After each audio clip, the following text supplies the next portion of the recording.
The vast chambers of the Galactic Council echoed with whispers as representatives of hundreds of species gathered. Seated on a high platform, the Supreme Chancellor of the Council, a towering reptilian being with gleaming amber eyes, tapped his claws against the polished stone table. The discussion was about humanity, a species that had risen far too quickly. Barely a few centuries ago, they were confined to a single planet, a primitive race still learning the secrets of the stars. But now, they had spread like wildfire, colonizing planets, building fleets, and, worst of all, refusing to acknowledge the Council's authority. This could not be allowed. The Council had ruled the galaxy for thousands of years, and no species had ever defied them. Humanity would learn its place, just like all the others before them. The decision was swift. A demand would be sent: a simple choice, obedience or destruction. They would be required to surrender their most advanced technologies, pay heavy tribute in resources, and recognize the Council's supremacy. If they refused, trade would be cut off, economic sanctions would be imposed, and if necessary, military action would follow. The Council had done this countless times before. Some species had resisted at first, but none had survived long without the Council's approval. Humanity would be no different. The Chancellor turned to the envoy, a blue-skinned diplomat from the Jeweler Dominion, and gave him the order. He would deliver the ultimatum to Earth. He was to ensure that humanity understood the consequences of defiance. With a confident nod, the envoy left, his mind already filled with thoughts of how quickly humanity would fall in line.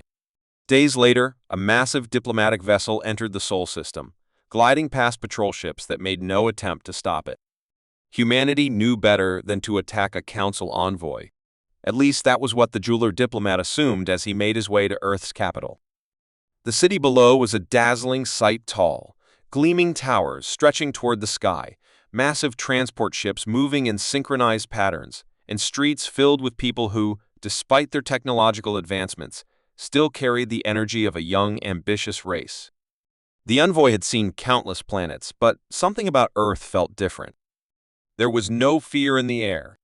Other species trembled when the Council came knocking. Humanity, it seemed, did not. Inside the grand meeting hall, human officials sat calmly as the envoy took his place at the center of the room. He wasted no time, activating a small holographic device that projected the official message from the Council. His voice was steady, firm, and filled with authority as he spoke. Humanity was to comply immediately. They were to turn over their ship designs, weapon systems, and research on artificial intelligence. They were to offer a yearly tribute of rare minerals, energy sources, and military personnel to serve under the Council's command. And above all, they were to recognize that their fate, like all others, rested in the hands of the Council. Defiance would result in swift consequences. Trade sanctions would cripple their economy, planetary blockades would isolate them, and if necessary, fleets would descend upon their worlds to ensure compliance. The Council was merciful, but only to those who understood their place. The room remained silent as the message ended. The humans did not react with shock or anger. They did not panic or plead for negotiation. They simply listened. The envoy expected immediate submission. He had seen it before, leaders exchanging nervous glances, hurriedly agreeing to whatever was demanded to avoid conflict. But the humans? They were unreadable. The president of the Terran Federation, a calm and composed woman with sharp eyes, leaned forward slightly, studying the alien before her. "And if we refuse?" she asked, her voice even, without a trace of fear. The envoy smirked.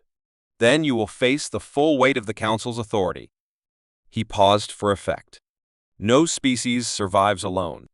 The galaxy does not tolerate arrogance. A long silence followed. The humans exchanged looks, but not of uncertainty of understanding. It was as if they had been expecting this moment. The president finally nodded and stood, gesturing for her advisors to follow. "You will have our answer soon," she said simply. With that, she turned and walked away, leaving the envoy standing there, confused. This was not how it was supposed to go. They were supposed to be afraid. They were supposed to beg for leniency. The envoy was escorted back to his ship and returned to the Galactic Council, expecting to receive humanity's submission within hours.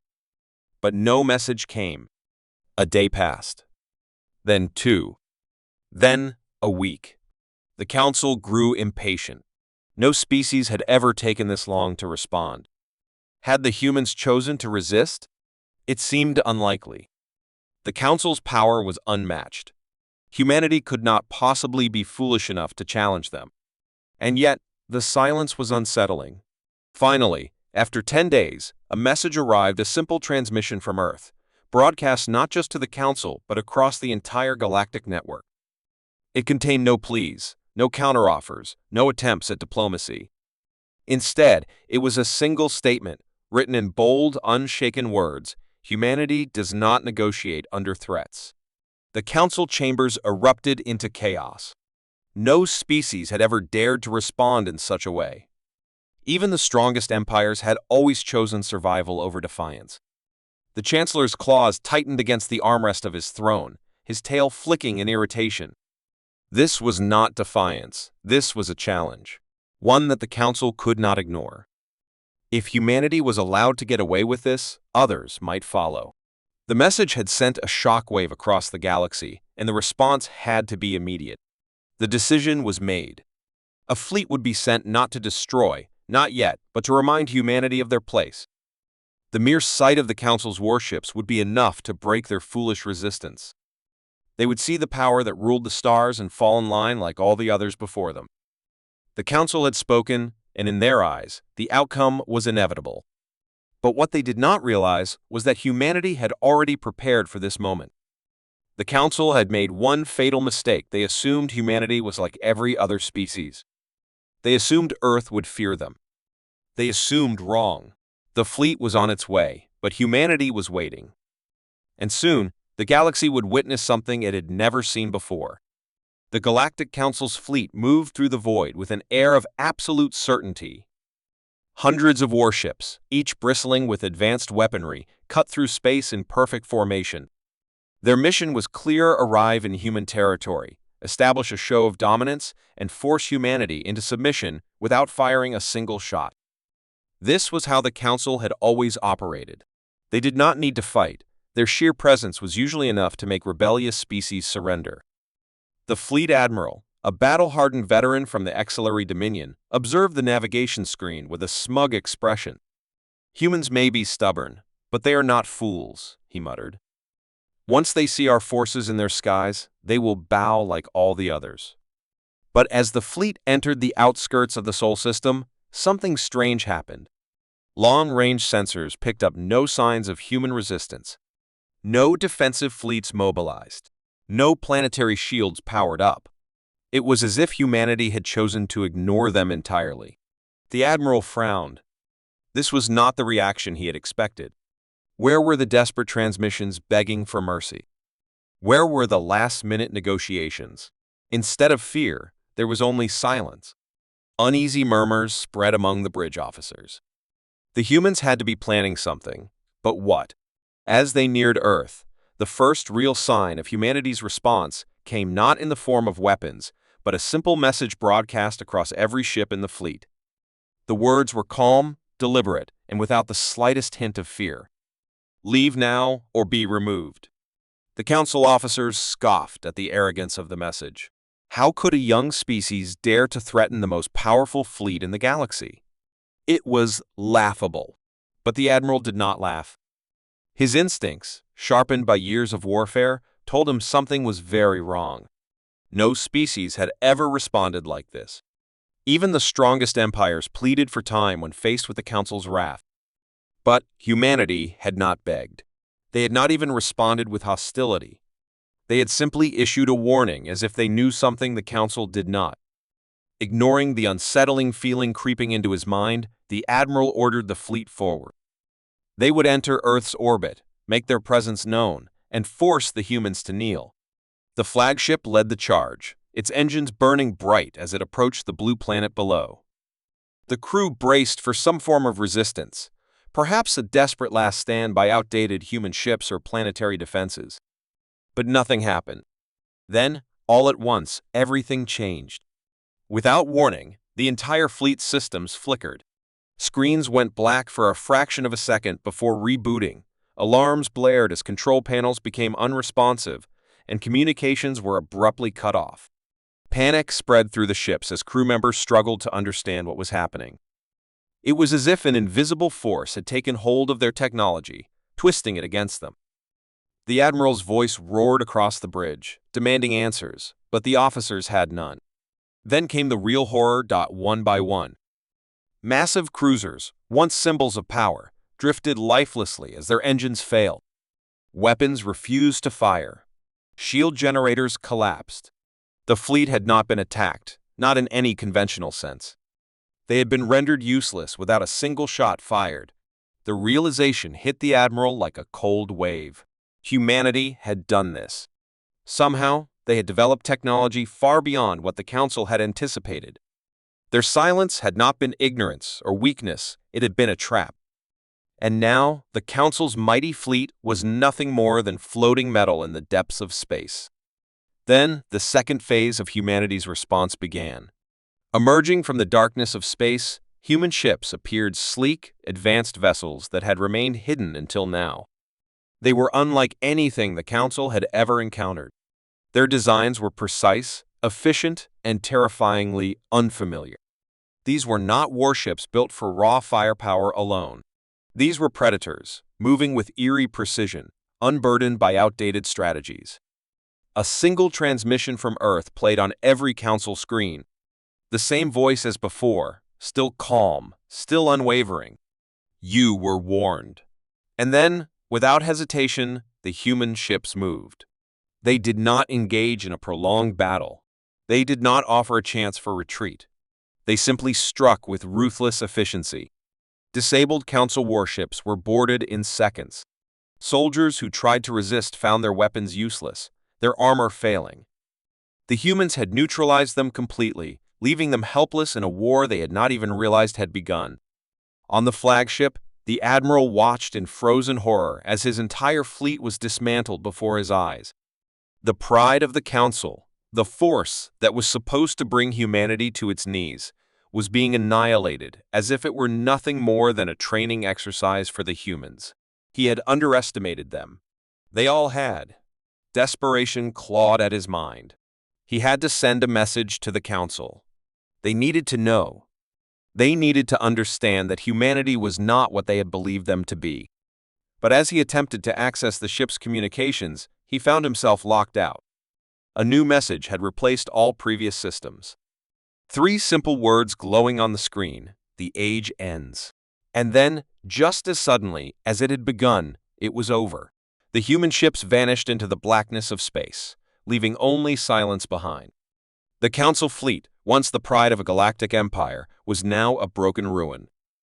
The remaining officers, stunned and terrified, could do nothing but drift helplessly. Then, after what felt like an eternity, communications were restored. A final transmission from Earth was sent, not just to the crippled fleet, but to the entire Galactic Council. It contained no threats, no demands, just a simple statement. You are no longer in control. The message spread across the galaxy like wildfire. The Council, once unquestioned in its rule, had been challenged. And worse, they had lost. Every species watching knew that the balance of power had shifted. The once invincible rulers of the stars had been brought to their knees without a single human casualty. As the broken fleet limped back to the Council's homeworld, the realization settled in. Humanity was not just another species to be controlled. They were something else entirely. And the galaxy would never be the same again. The Galactic Council's homeworld was in turmoil. The once unshakable rulers of the galaxy were now facing something they had never experienced before: fear. Humanity's response had not just been defiance, it had been an overwhelming, calculated humiliation. The fleet they had sent to Earth, their message of dominance, their display of power, everything had crumbled within moments. And now, the Council had no idea what to do. Inside the grand chambers of the Council, a heated debate raged.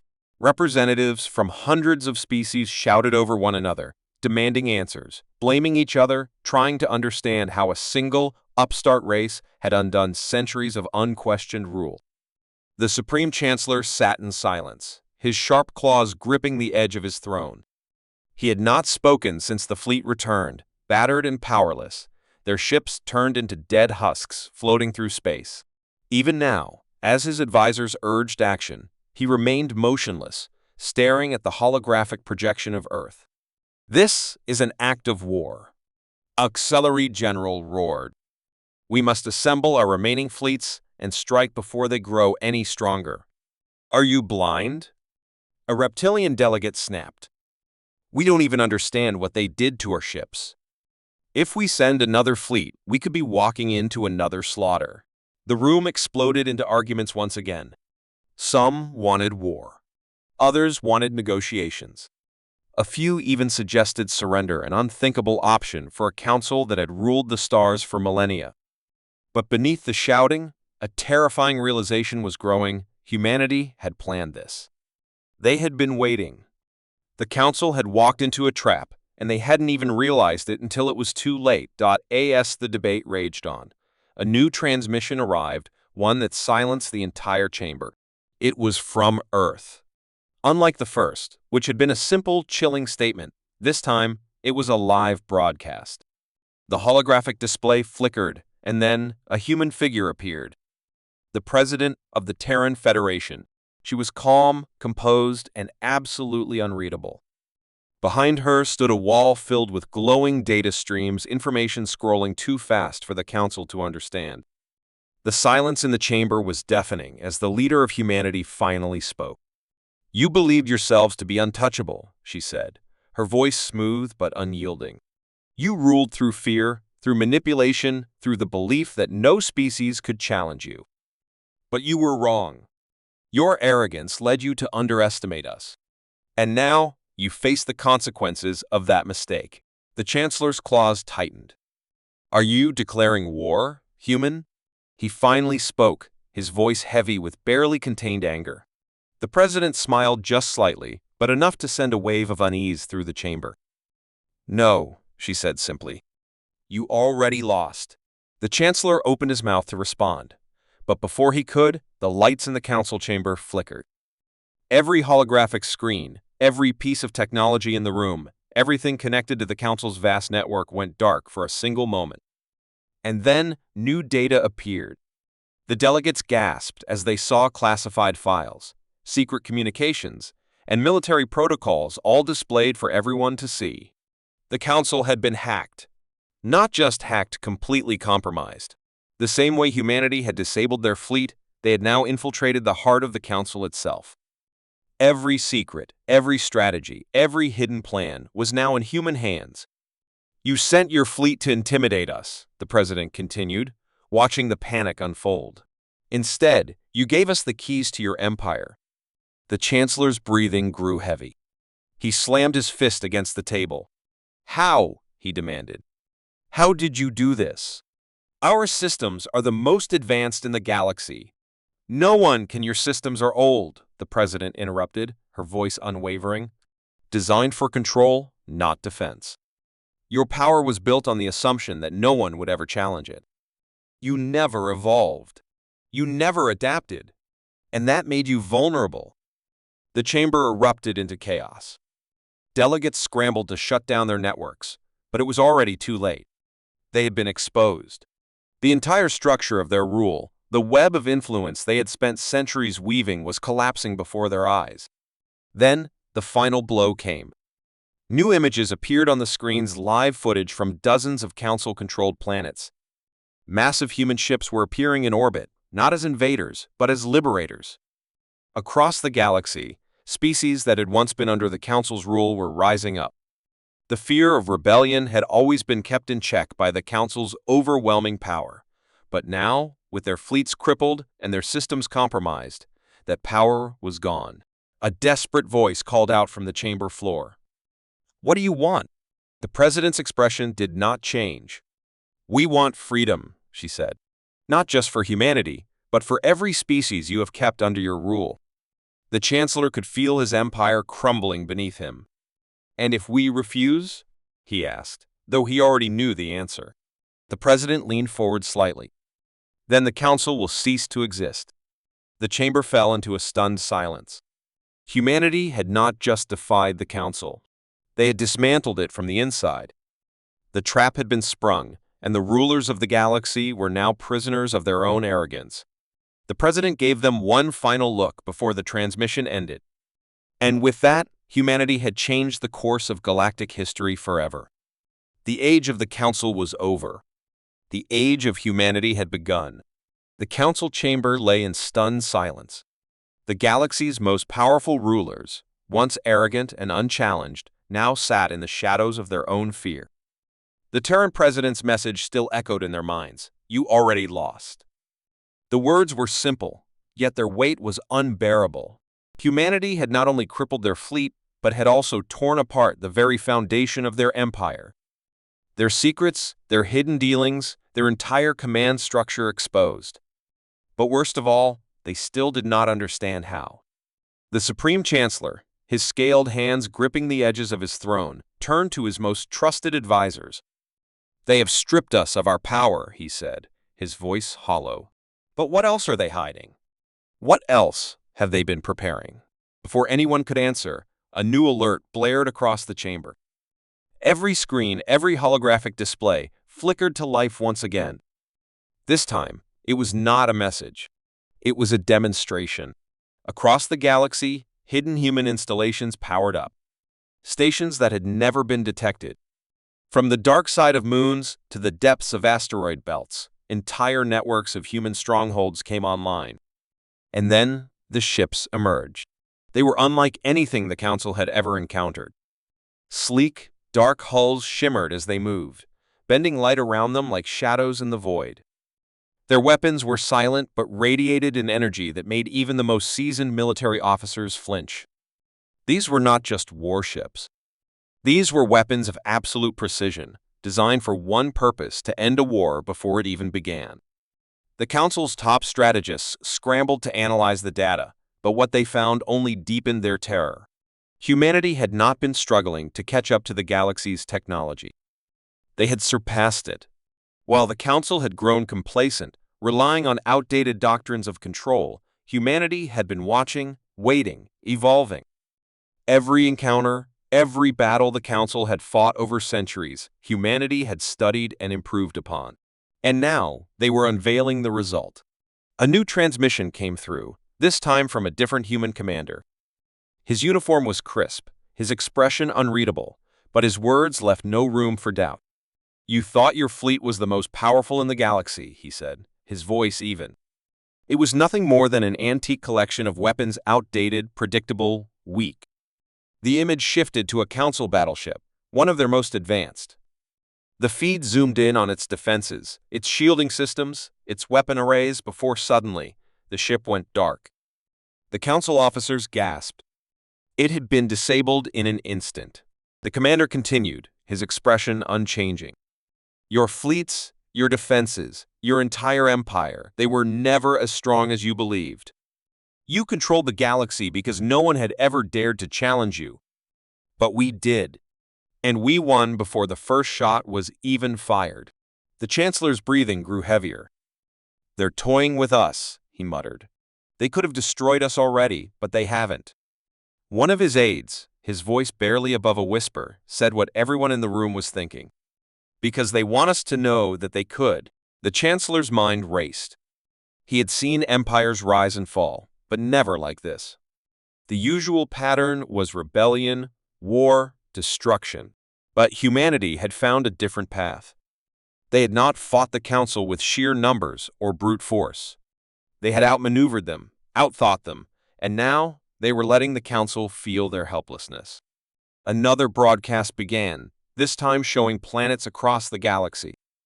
On each one, Council forces had been disarmed, their rule shattered. But unlike past revolutions, there was no chaos, no collapse into anarchy. Humanity had already organized the planets, stabilizing them before the Council could react.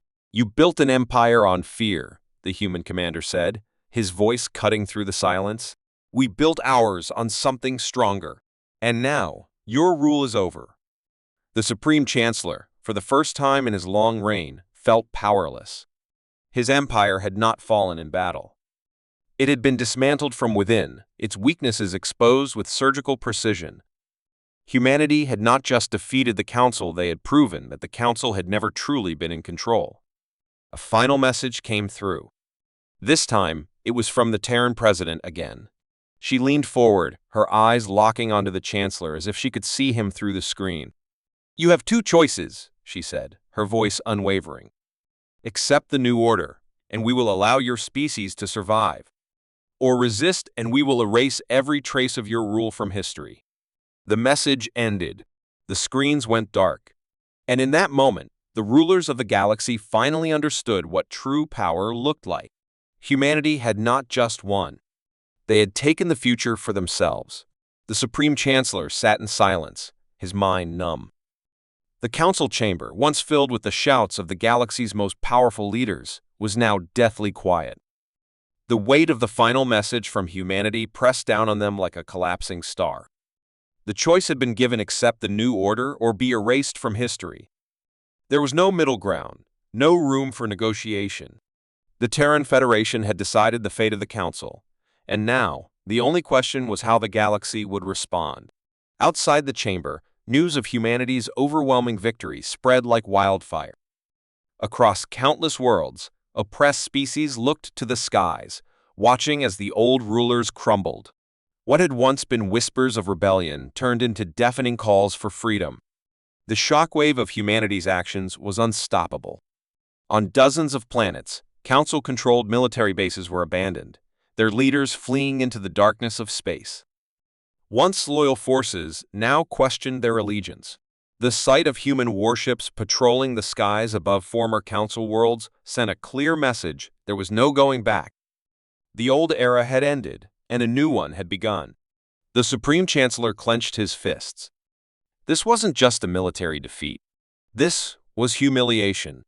The Council had ruled for millennia, their word considered absolute.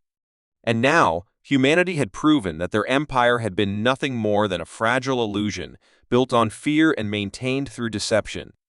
Without their fleet, without their secrets, they were nothing. A voice shattered the silence. It was one of the younger council members, his scaled hands shaking as he spoke. "We cannot fight them." The words felt like poison, but no one dared to disagree. The Chancellor took a slow breath. His empire had been shattered in a way that could never be repaired. But he was not a fool.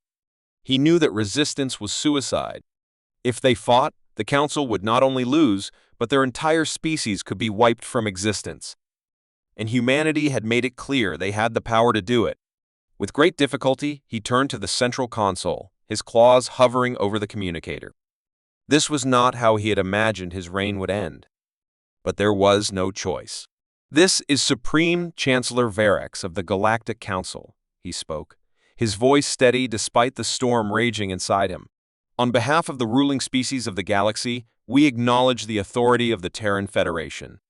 Across the galaxy, the message was broadcasted. Billions watched as the most powerful ruler in known history bent the knee. There was no battle, no last stand, just a simple statement that changed the course of civilization forever. The galaxy belonged to humanity now. The response from the Terran Federation was swift. A new transmission appeared, showing the Terran president once more. She nodded, her expression calm. "The war is over," she announced. "The Council has surrendered. The age of oppression has ended."